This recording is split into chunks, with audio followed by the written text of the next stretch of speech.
Hi friends, पुणी एक new blog को स्वागत। आज आम जाऊँ श्रावण मासर द्वितीय सोमवार रे बणेर बाबा बाणेश्वर मंदिर को मो सांग सहित आम बाहर बाइक रे आम आसी भीमगढ़ पाखी पहुँची गलु। साइड रे देखि पारथुबे किछि मांकड़ को खाइबापी दिखाई से माने खाउछंती। आउ एई साइड रे अछि भीमगढ़ रो गोटे मंदिर देखि पारथुबे ऊपर अछि ये मंदिरटी। ये होछि बाबा बाणेश्वर मंदिर रो गेट सामना देखि पारथुबे आमे आसी पहुंची जाइछु। लोक माने एबे आसुछंती एठाकू। ये को गणेश प्रभु मूर्ति ये होची से मंदिर दृश्य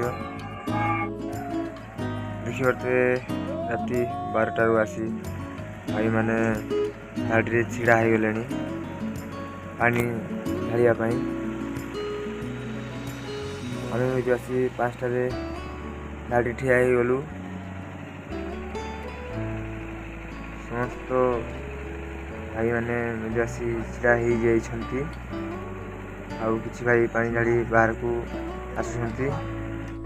देखा गले मो पछाड़े आहरी बहुत लंबा गाड़ी रे भाई मैंने छिड़ा होती।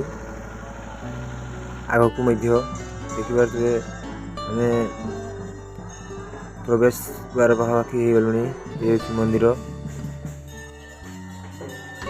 आगरे सुरक्षा कर्मी मैंने छिड़ा लाइन रे जातु बोली देखि पारथुबे। आगे सुरक्षा कर्मी मैंने छिड़ा।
शुणी पार्थिवे जे भक्तंकर डाकर स्वर रे आज मंदिर चारि पार्श्व जाक कंपित हो उठुअछि।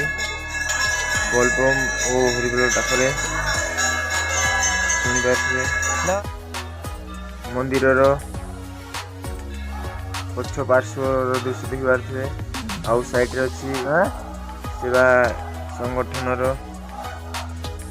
रहिबा स्थली रे भक्त मैंने आसी आश्रय नहीं थांती। सेवा संगठन स्थली रे बहुत भीड़ जमी थाए।